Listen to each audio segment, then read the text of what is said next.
Sudah hadir bersama kami ahli pendeteksi kebohongan atau penganalisa verbal dan nonverbal Mas Handoko Gade. Halo Mas Handoko. Halo, selamat siang. Selamat siang. Kabar baik ya Mas ya? Baik, ini harus hati-hati nih karena sedikit saja melakukan apa ya, atau kalau verbal kan berarti kata-kata ya. Ada kata-kata yang mencurigakan itu bisa langsung terdeteksi. Apalagi kalau soal bohong atau tidak. Karena selama ini kita tahunya adalah mesin, lie detector. Ternyata profesi ini ada.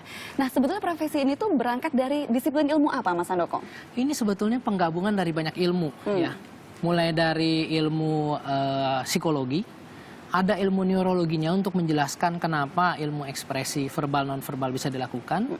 Kemudian ada ilmu forensiknya atau kriminologinya di dalam itu. Dan terakhir ada fungsi information technology. Kalau sudah terkait dengan mesin-mesin lie detector yang harus kita pelajari. Ya, penggabungan itu semua sebetulnya. Tapi kalau bisa dibilang ini adalah ilmu pasti, begitu ada rumusnya, ada teorinya, bahkan terbukti secara saintifik itu, atau ada unsur apa sih namanya, kira-kira saja, iya nggak sih? Jadi kalau berbicara keilmiahan ya, jadi kita ngomong dulu secara keilmuannya sendiri. Ilmunya sendiri ada dua secara garis besar, ilmu analisa komunikasi verbal dan analisa komunikasi nonverbal. Ya. Dan kalau berbicara yang nonverbal, di dalamnya tuh ada ekspresi wajah, ilmu analisa gestur, kemudian kalau yang verbal, basically itu adalah ilmu forensik linguistik. Nah, kalau berbicara soal keilmiahan sebuah human lie detection skill, itu sama aja dengan kita menjawab apakah sebuah ilmu psikologi misalnya ilmiah atau enggak, neurologi ilmiah atau enggak, atau ilmu forensik ilmiah atau enggak. Jadi jawabannya terletak pada jawaban dari ilmu-ilmu tersebut. Dengan kata lain sebetulnya ilmunya ini ilmiah. Ilmiah sebetulnya, berarti ada teorinya dan sangat bisa dipelajari. Cuman memang kalau di Indonesia sepertinya belum umum. Belum umum. Atau bahkan belum ada. Belum umum. Ada tetapi masih otodidak atau menggunakan fungsi online, ngambil dari luar negeri dan seterusnya.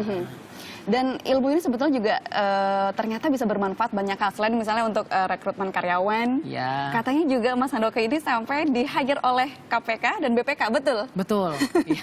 Jadi ini untuk mengajari siapa? Para penyidik yang suka menginterogasi atau gimana Mas Handoko? Jadi saya ditugasi untuk memberikan sharing, ya, penambahan wawasan, pengetahuan, keterampilan kepada penyidik, penyelidik, kemudian jaksa penuntut umum, hakim, sampai dengan fungsi marketing. Apa tuh contohnya? Salah satu contohnya dasar, yang paling dasar ketika mungkin pertanyaan seperti apa yang harus dilontarkan untuk menjawab, untuk mendapatkan jawaban yang langsung gitu. Oke. Pertanyaan memang sangat penting. Jadi harus straightforward. Misalnya, benarkah Anda menaruh anu-anu ke dalam gelas anu-anu? Spesifik. Atau benarkah Anda memberikan uang kepada si anu? Jadi pertanyaannya harus jawabannya benar atau tidak gitu? Ya, salah satunya seperti itu. Ya. Dan jawaban yang ketahuan bohong atau enggak itu adalah jawabannya kita melihatnya dari verbal dan nonverbal. Kalau nonverbalnya misalnya kita bisa lihat dari anggukan kepala yang tidak selaras, ketukan tangan, ya, kemudian suara, ada perubahan suara atau enggak. Dan kalau dari verbal itu dari kata-katanya, termasuk gaya bicaranya. Misalnya dari lancar mendadak jadi gugup, dari biasanya to the point atau jadi muter. Nah, itu kita langsung curiga ada yang tidak selaras atau ada yang disembunyikan oleh si penjawab. Oh gitu. Tapi karena tadi sudah menyebut-nyebut ada menaruh apa di dalam gelas atau apa. Nah, ini saya jadi penasaran. Mas Handoko juga terlibat dalam pengusutan kasusnya Jessica. Ya. Sampai sejauh mana peran Mas Handoko dalam persidangan? Ya, atau dalam saya termasuk dalam tim ahli yang diminta oleh Kapolda Metro Jaya untuk menganalisa verbal dan nonverbal dari Jessica, Mirna, Hani, dan Vera. Semuanya? Ya, jadi saya analisa misalnya nonverbal, saya analisa WhatsApp-nya. Jadi saya menganalisa semua percakapan yang ada di WhatsApp, baik WhatsApp-nya Jessica dengan Mirna ataupun WhatsApp Billy Blue. Itu saya lakukan. Kemudian yang nonverbal adalah menganalisa CCTV-nya. Ya, jadi saya diberikan akses untuk melihat CCTV, menganalisa CCTV, seluruh CCTV yang ada di Cafe Olivier.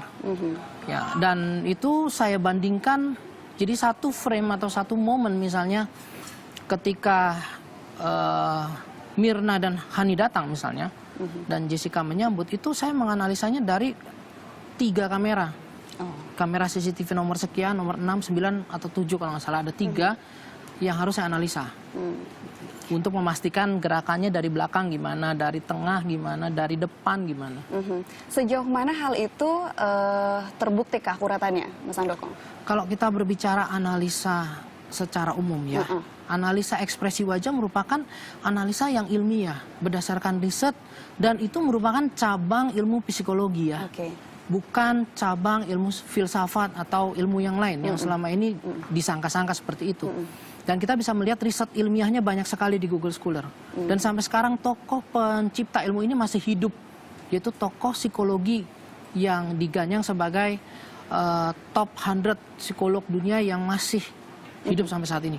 Nah, itu sangat ilmiah. Nah, kalau berbicara analisa gestur, memang sangat tergantung dari banyak hal. Budaya, orangnya, anatomi tubuh, dan seterusnya. Jadi ketika kita memberikan satu analisa non-verbal, kita harus hati-hati memang.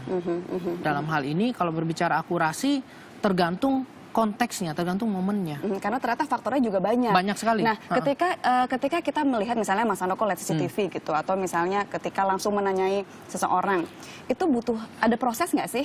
Harus dilihat dulu, kemudian seperti apa, baru kemudian hasil analisisnya keluar? Secara umum yang saya lakukan adalah saya melihat dulu kejadiannya. Jadi saya melakukan fungsi investigatif interview atau fungsi investigation. Jadi saya melihat urut-urutan kejadian.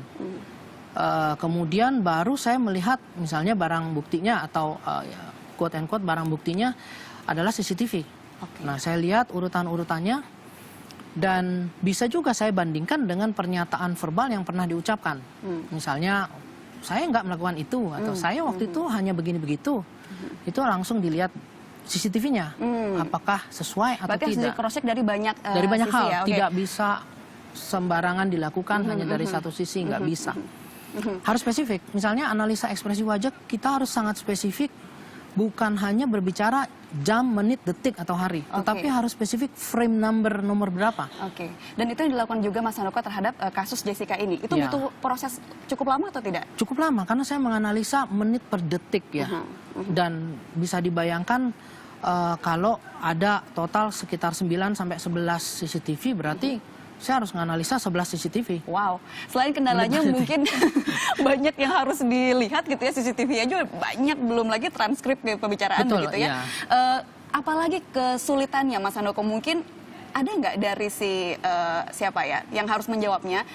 Dia melakukan sebuah manipulasi atau mungkin sebetulnya dia ada tendensi berbohong, itu sejauh mana Mas Handoko bisa menguak atau membuka, oh orang ini kelihatannya tenang tapi sebetulnya dia berbohong. Nah, gimana caranya mengatasi itu Mas Handoko?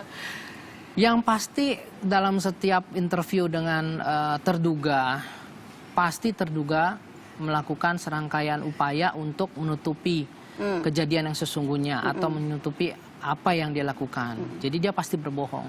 Tetapi sebagai orang yang belajar forensik emotion credibility deception di Manchester, saya tentu dibekali ilmu, pengetahuan, dan juga keahlian untuk bisa mendeteksi kebohongan dalam berbagai konteks, baik dari verbal maupun non-verbal.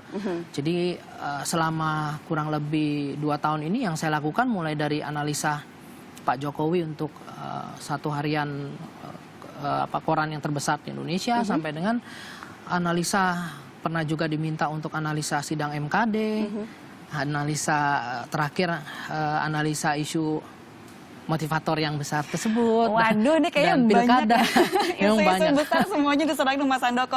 Jadi menariknya apa ya, namanya ilmu ini ternyata bisa dipelajari oleh siapa saja, betul atau tidak? Bisa dipelajari oleh siapa aja. Kalau mau belajar ini kemana Mas Handoko? Saat ini di Indonesia untuk ilmu forensik emotion credibility and deception memang masih terpusat di Manchester. Ya, jadi yang bisa dilakukan mungkin memang masih bersifat online, pelajari online. Atau langsung ke Manchester. Aduh, kejauhan, mendingan online. Kalau online sama Mas Handoko bisa?